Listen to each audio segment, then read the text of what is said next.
اب آپ سوال کریں گے کہ وہ کون سا ذریعہ ہے، وسیلہ ہے جس سے ہمارے اندر حکمت پیدا ہو جائے؟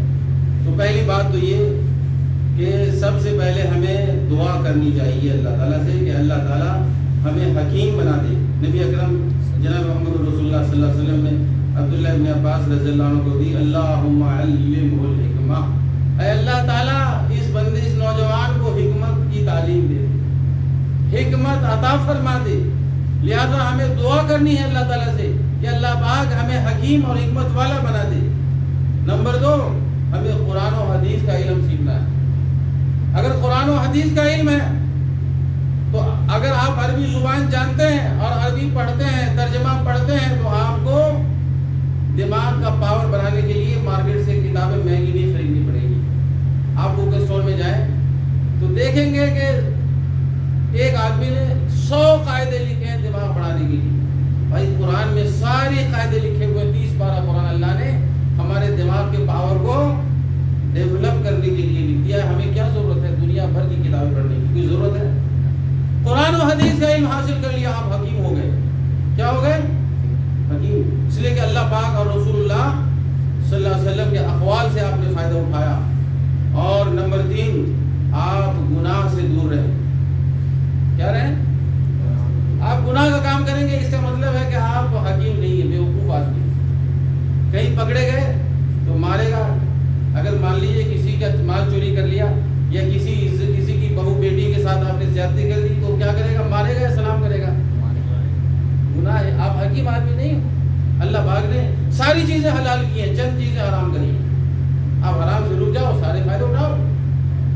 چوری کرو گے جیل جاؤ گے، پکڑے جاؤ گے، لوگ مار کر وہیں پر ٹھنڈا کر دیتے، جان مار ڈال کے۔ آپ محنت سے پیسے کمائے، چوری سے کیوں کمائیں گے؟ تو کہتے نہیں کفیل کا چوری کرنا جائز ہے، اس نے بڑے مظالم کیے ہمارے اوپر۔ یہ شیطانی جملے ہیں۔ کون سے جملے ہیں؟ شیطانی جملے ہیں۔ دور رہ شکو دیلا وکیل سوحبی فوسانی بترک المعاصی۔ امام شافعی نے اپنے استاد سے شکایت کی کہ میں بھول جاتا ہوں، جبکہ امام شافعی یادداشت کے بادشاہ ہیں، بہت باتیں ان حدیث یاد کی۔ امام ان کے استاد نے کہا کہ تم گناہ سے بچتے رہو، اسی لیے کہ علم اور حکمت گنہگاروں کو نہیں ملتی۔ کیا نہیں ملتی؟ تو گناہ کا کام کرو گے، حکمت کہاں سے آئے گی؟ سب سے بڑے بیوقوف ہو، چوری کرتے ہوئے پکڑے جاتے ہو، کمپنی ٹرمینیٹ کر دیتی ہے نہیں؟ چالاکی چلی گئی۔ تو میرے بھائی پیسے چوری کر کے گھر بھیج دیا، بیوی بچوں نے کھا لیا، اور قیامت کے دن سزا جواب دہی کس کو ہے؟ کس کی ہے؟ آپ کو دینی پڑے گی۔ اسی طرح صدقہ و خیرات کرے اللہ کی راہ میں تو آپ کو بس علم حکمت دانائی آئے گی۔ صدقہ دینے سے دل کو سکون ملتا ہے دوستو۔ اور اسی طرح آپ ہر بات میں تحمل اور شرافت سے کام لیں۔ آپ رذیل انسان نہ بنے، بد کلام اور بد اخلاق نہ بنے، بلکہ آپ کے پاس کیا ہو؟ زبان میں لگام ہو۔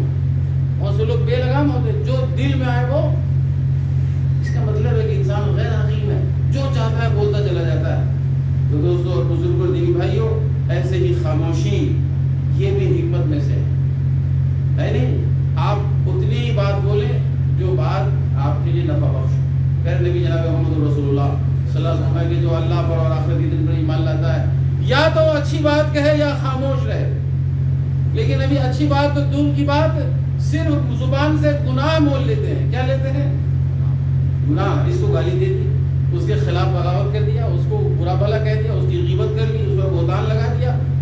سارے زبان کی وجہ سے انسان ذلیل ہوتا ہے دنیا میں اور مرنے کے بعد۔ اللہ پاک سے دعا ہے کہ اللہ پاک ہم سب لوگوں کو حکمت کے وسائل